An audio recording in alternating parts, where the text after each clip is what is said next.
Boosie just got a name right now. Everybody know Boosie. You know, he popular for that. So, and I don't think people just checking to go listen to Boosie do songs.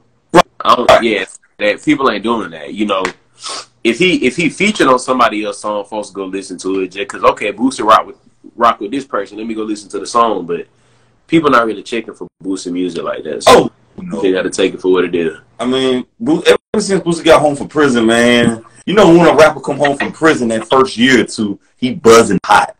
Yeah, he's scorching hot. You know? That's how it go. Yeah. But after a while, you know, the buzz go down. Boosie content hasn't gotten better. No, you're right.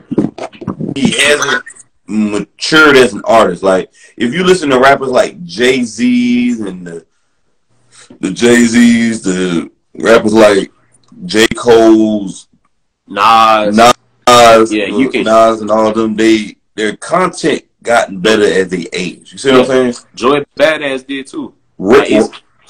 Yeah, Ross did too. Ross was talking about cooking dope in his first album, and every project he's gotten better. With Boosie, he's always maintained the same level. Even Kendrick another artist who content increased when he got in each album. Boosie only has one subject matter discreet. That's it. He has one range. Yeah, because I mean that's the thing though, because that's his main fan base. His main fan base is just the streets. He never appealed to like anybody outside the streets for real. And I think that's kind of what kind of like kept him in that. Do you also feel like his 5 years in jail could have held him back as well? I mean, yeah, because I mean that's part of it. He spent his whole life was spent in that environment. You know, and like that's the thing is like I don't blame him for it, cause you know that's all he ever did was that. Even when he was going through the music and stuff, he was still within the streets and stuff. You know, you just hope, like we were just saying, you just hope that eventually, you know, he catch on and he can grow from it. Why do people feel like they still uphold the streets though? Because I gotta go back to the first one. Do you really think that Boosie and Tip? I gotta go back to the previous one before I skip this. Do you really feel like that Boosie and Tip album is gonna be better than Drake and 21 Savage? Honestly, no. And I like T.I. T.I. I think is an underrated lyricist. He don't get enough credit for being a lyricist. T.I. one of the GOATs from the South. Yeah, T.I. solid. Oh yeah. I think T.I. started off as a South legend, but he's really worldwide. No, right? Yeah. T.I.'s a household name. No, you're right. If you feel like this was 2006, do you feel like the project would be bigger than what it is now if they were to drop it? 100%. Yes. If Boosie and T.I. dropped the project together in 2006, that project would have been crazy. The whole South would have been rocking that project for 2-3 years. They'd have been talking about it. It would have been crazy. Because I really feel like they passed their prime though. Tip. No, they are. They passed their prime. Tip is doing comedy right now. This is embarrassing.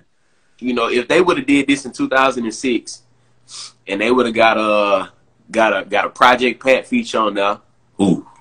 They would have went and got had to throw. I'm trying to think who else they could have got on there. Webby was definitely. Webby definitely would have been on there. Lil Fat, a Pimp C. Got Young Jock. Could have got Jock on there. Pimp C, bruh. It would have been, that would have been crazy. A Jeezy feature. Jeezy was rocking with both of them. Jeezy was definitely, yeah. I'm trying to think who else was hot in 06 too. Fuck. Young Dro. Young Dro. Okay, yeah. Dro had one. I mean, if this is 06, 07, this is the biggest project on the planet. This is gonna shake up. No, you're right. You're right. That was when both of them was still like relevant, like you said. Oh yeah. They both were still up though. Let's be real. Tip has had a 10 times better career than Boosie ever been. Of course. Yo.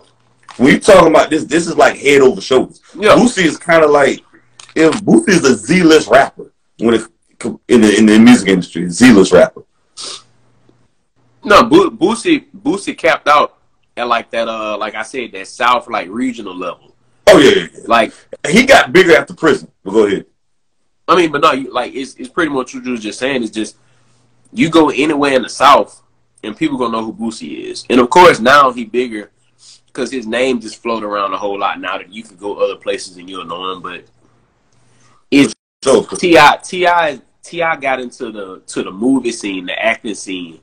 He got T.I.'s a way far better rapper than of course. Yeah, T.I. I think T.I. better rapper than Boosie, 100%. Yeah. 100%. And better actor. He's a better actor than rapper too, T.I. You said what? T.I.'s a better rapper than Boosie too. That too, of course. Yeah. But it depends on the given day. Some days I may want to listen to Boosie more, maybe Tip more. But Boosie do got way more music than Tip. Like Boosie's a workaholic, by the way. No, yeah, Boosie was dropping like Wayne was dropping at one point. And Gucci Mane was a workaholic too. But I just, even if they did drop a project back then, I feel like he would have did good, but Tip would have gotten bigger because Boosie was still he had Zoom, he had Wipe Me Down, but Tip was just scorching hot. Tip was a mega star. It would have just overshadowed him though. I mean, yeah. Cause I mean, like that's the same thing I feel like would happen now. Mm-hmm. I think the same thing would happen now if they did it. Mm-hmm. Right. That was crazy though. About that right there. They were talking about that. Do you feel like with the streets though, why don't you feel like a lot of these rappers are going to interviews talking about the prison life of the streets and talking about the consequences of the streets? It made it seem like it's pretty. And I like Jay-Z. Jay-Z is one of my favorite rappers, by the way. Yo. And Jay-Z, if you listen to a lot of Jay-Z music, he talk about the consequences of the street life. Because he got a song called A Week Ago. Have you ever heard that record? I can't place it. A Week Ago. Go listen to that song A Week Ago with him and Too Short. Okay. Classic record. He give you a consequence by his music. Do you feel like a lot of rappers give you a consequence about the street life in their music? Because, I mean, a lot of them lying. A lot of them really not living that life. So a lot of them just kind of going there glorifying it and they just make it seem like this fantasy, this, you know, like, wow, this is great. You know, you should do this and enjoy this like I do this and enjoy this. But when it come down to it, it's not amazing to just be out here in the streets. It's not, you know, and I mean, that's why, like I said before, I'm happy that I never took part in that lifestyle. Because I don't think that lifestyle is beneficial, you know, for anybody. And I mean, I do understand that some people are just a victim of circumstance, you know, just based on how, you know, where they were born, that, you know, the options that were presented to them, they just kind of had to take something, you know. And but again, it's people that, like Jay-Z, like you was just saying, that they know that it was just the option that they had to take. So once he had another option, he chose the other option, you know. And I feel like, you know, him coming back and saying, you know, these are the consequences of that, it shows the growth, like he was just saying. But a lot of people don't see it that way. Probably help them out a lot if they looked at it a different way. Absolutely. Jay-Z talks about the consequence in a lot of his music. Maybe because I'm a big Jay-Z fan, I listen to the whole music a lot. If you listen, you ever heard the song Regrets by Jay-Z? I've heard Regrets, yeah. If you listen to that song, he talks about it. He got a song with Mary J. Blige. What that song is? I know what you're talking about. Can't think of it. Let me take the season. I forgot the song with Mary J. Blige. Politics as usual. He talks about it. If you listen to Reasonable Doubt, he gives you the consequences of the street life. Oh yeah. That whole album gives you the consequences. Like, why do you feel like? Do you feel like the label is glorifying this shit? Because you don't hear white rappers talking about the street life and shooting other white men. Why only black rappers talking about gotta make it as big and killing other black men? It's very few rappers who made it without talking about killing black men. J. Cole, Drake, and Kendrick.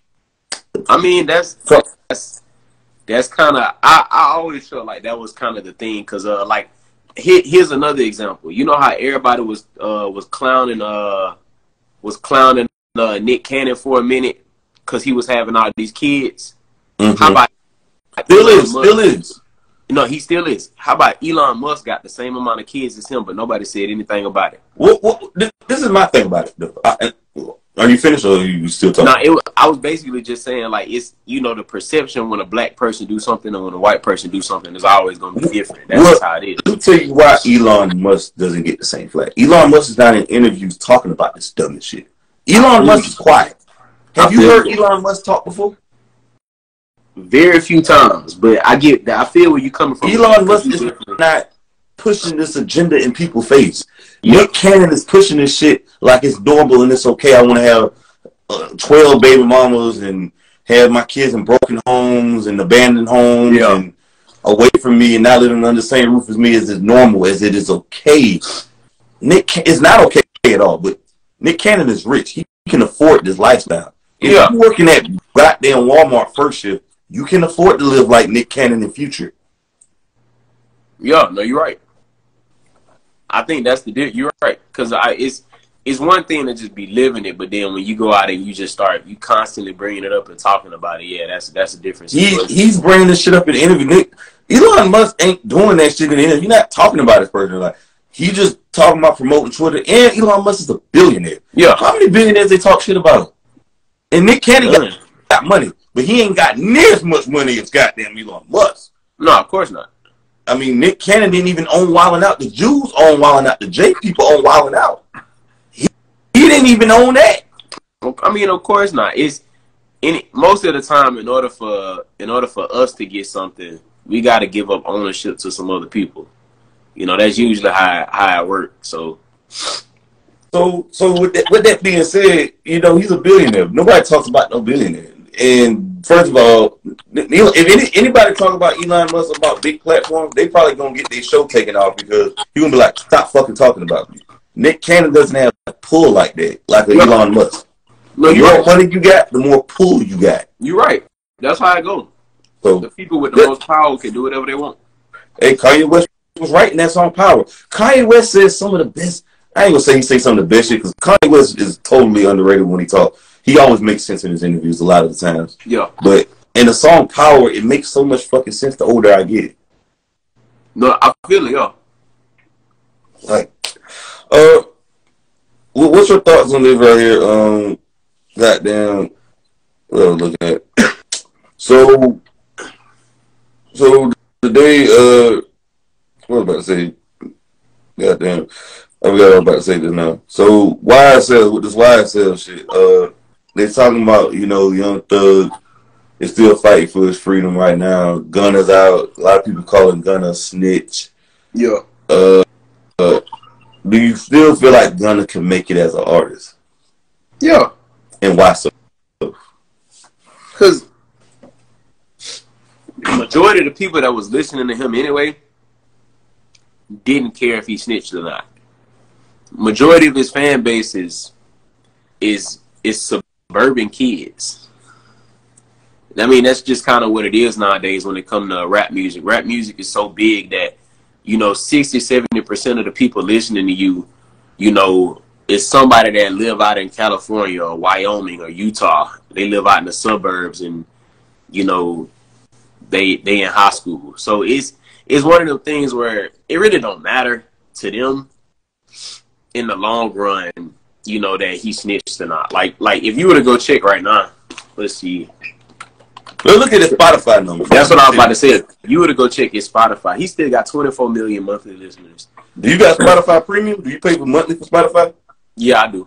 Okay. You ain't cheap. Gunna has 24 million monthly listeners, and Drip Too Hard is a fucking billion streams. Yeah, so is Lemonade, yeah. Drip or Drown got over 190 million. Pusha P got 290 million. Yeah. And Lemonade got a billion with Don Toliver. So I don't think Gunna fell off at all. No, he good. So, what do you feel like Lil Baby or Future is going to give him a feature? I mean, I don't think Lil Baby will, just because Lil Baby trying to stay out that mess. Cause they was already talking about they was coming for him next. So if he's smart, he wouldn't do anything with anybody in YSL, so he can keep his name out the mix. And ain't no telling with Future. I don't think Future will care either. Future name's so big, it's kind of like Drake at this point. Like, your name's so big that it really don't matter what you do. I don't think Future is still as big as Drake though. No, he's not as big as Drake, but like, he one of the people, like, you know how they would always be like the top 3 for this generation was Drake. Oh yeah. Future's Drake. On that list. When I say he's not as big as Drake, let me first of all, Future is one of my favorite artists, by the way. Yeah. He's fucking phenomenal. Yeah. When I say he's not as big as Drake, Drake is crossed over to a stratosphere. When people mention Drake, when you think of an artist like Beyonce or Michael Jackson, you don't even think of color. You think of just Beyonce and Michael Jackson. That's how Drake is. Yeah, Drake is.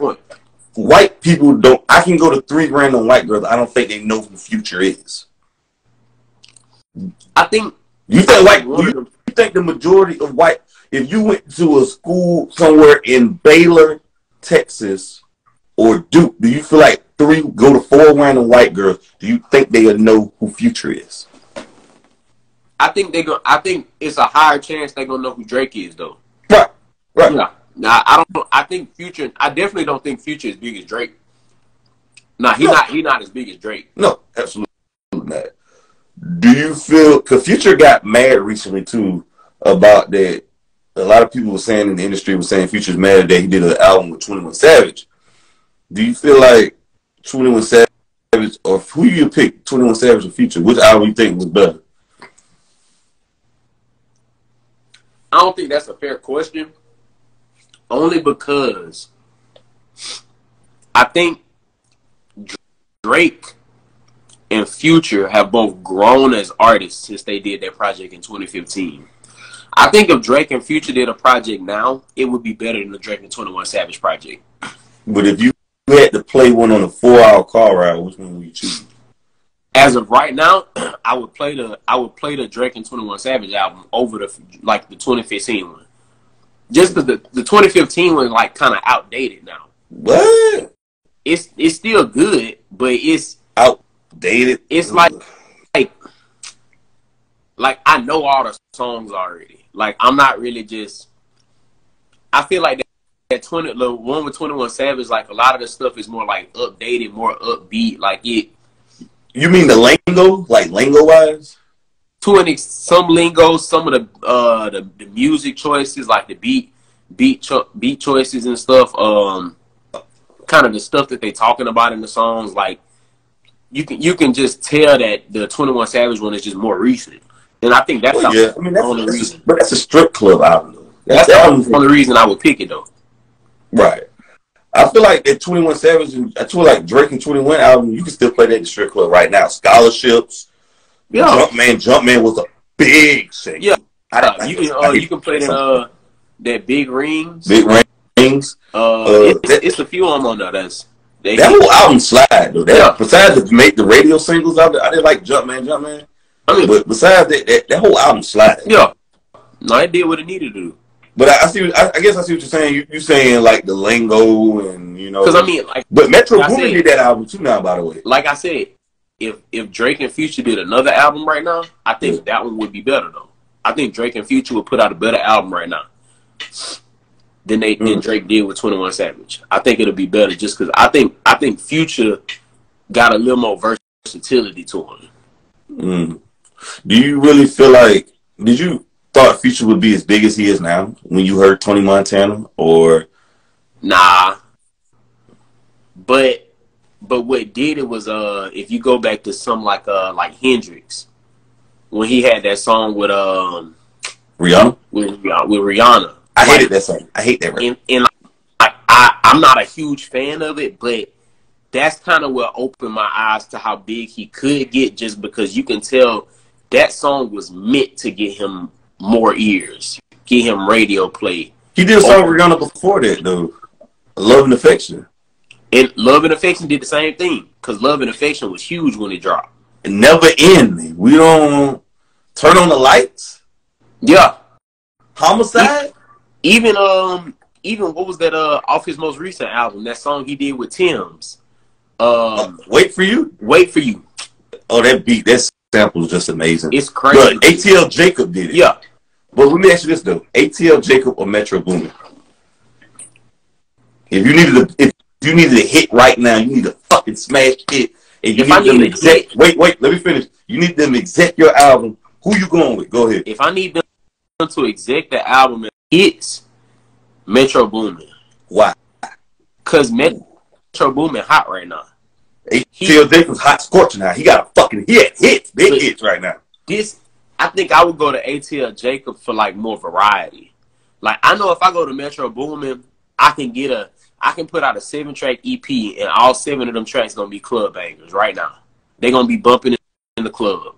If I go to ATL Jacob, 4 of them gonna be club bangers, but 3 of them I might actually be able to just spit on for a second. Like I think it's gonna be a little more variety. Okay, let me ask you this though: do you feel like Future actually make cohesive albums, a body of work, or he just make club bangers? He made cohesive, like going back to Hendrix. Hendrix was a real cohesive body of work for real. It was a few club bangers on there, but then it was a few songs where you just listen and you like, okay, Future talking about something right now. I gotta go back and listen to Hendrix though, because he did a lot of singing. I like when Future talk that ratchet shit like Monster. Monster's one of mine. Maybe because I don't like when rappers do love songs. I like love songs from R&B artists. Maybe I feel that. I'm a little biased though. I don't really like when Drake sings. Take Care is my least favorite Drake album. I say. And I mean, I'm even High of Life. High of Life wasn't that bad. High of Life was a very good project. I didn't like it at first, but it grew on me. That album grew on me a lot. Yeah. That's how everything Future ever did. Like, I didn't like it initially, except for like the hit songs. But then after like 3-4 listens, I go back to it and I'm like, okay, I feel it. I'm cool with it. His self-titled album Future, that grew on me a lot. Cause Mask on Me, Mask Off, I love that instantly. I said that goddamn harmonica sound. Oh my, the flute. The flute did. But that song's so groovy on there. That shit hit me. That shit took me a while to listen. I was like, I'm so groovy. I said, oh shit. Yeah. But I said one artist that grew on me a lot was Kodak Black. I hated Kodak Black, but I was like, this dude can actually fucking rap. No, yeah, Kodak did the same thing for me. Because once I realized he wasn't really stupid, he was just kind of playing a role to like for entertainment. I kind of understood it a little bit more. Man, speaking of that, why do you think these rappers like Kodak Black and Gunna and all these rappers out here act like jackasses in interviews and talk stupid and shit? But when they get in front of court and they go in front of court or whatever, like Kodak Black is a highly intelligent man. No. He wouldn't be no highly intelligent person if he wasn't a rapper. He could put words together, similes, metaphors. He's getting millions of dollars. So this man is highly intelligent. Why do you think he act like that in his live? When Kodak Black talks, I don't understand the shit he says except in the songs. Go ahead. I think they do it for the entertainment factor. It's the same way. It's the same reason Boosie, like when Boosie had that live and he was like, "Put your pussy lips on live, I'll give you $1,000." That's entertainment. These folks just be out here trying to, because they know that if I say something crazy, it might go viral, and if it go viral, that's 3 million people that's gonna see this post, which might be another 20,000 followers on Instagram, which might be another 800 album sales and another 15,000 streams on my net. Like they thinking like I just gotta keep getting bigger so I can keep making more money. And if that means I gotta say something stupid, because that's how 6ix9ine was doing when he was popping. Like that's all they do. It's just for the image. Now, how do you feel about these Drake and 21 Savage ticket sales right now? They ticket sales like $800, $900, bro. Like, what are your thoughts on this? Right, these ticket sales are outrageous. Nosebleed seats like $800. I mean, at the end of the day, I'm not going, and I'm not going because I'm not paying you $800-900. You sure you don't want to go? Huh? You sure you don't want to go? I'm not paying you $900 to come to a show, bro. Like, and this the thing. I know a lot of Drake music. If I went to a Drake show, I would know every song that got played just because I listen to a lot of Drake. Every song, even his throwaway songs? Most of the throwaway songs too, probably, because I listen to a lot of Drake. Me too. But I'm not paying you $800-900 for a ticket. Bro, that's rent money. That's somebody's fucking life savings right there. You know, that's all they got. They name some people. And I'm not just for you to come jump around on stage for 3 hours, 2 hours. The only person I see probably in concert is Andre 3000. Or Big Boy. Yeah. I have to pay him $200 or $300. I gotta see Outkast. It's one of my favorite groups, Kings of the South. Yeah. I have to see Stex and Big Boy in person. I got to do it one day. That's the only people I can probably see in person. I wouldn't mind that. I definitely would. I would pay to see Cole. I would pay to see Kendrick. I know so much of their music though. God, it's gonna be like, ugh. I know so much of their song. Kendrick, what I pay? Kendrick not a great performer. To me, Kendrick. Well, I don't think Kendrick a great performer in terms of like craziness. I think he a great performer in terms of like concept and design. I think when you go there, I think the ambiance of the show just nice. Like, yeah, his aura is just so it's humongous. He gonna paint a nice picture. Kanye like West is a great performer, by the way. Yeah. Like he had snow and mountains. And, yeah. But I don't understand why he wears a fucking mask and shit. We already know what your face look like. So hey man, just the whole creative aspect, I guess. My budget be coming up with stuff. But it's certain people that like I would definitely go to a show. But even then, like $800-900 is a lot of money because like that's about what I make a week. That meant that I had to work for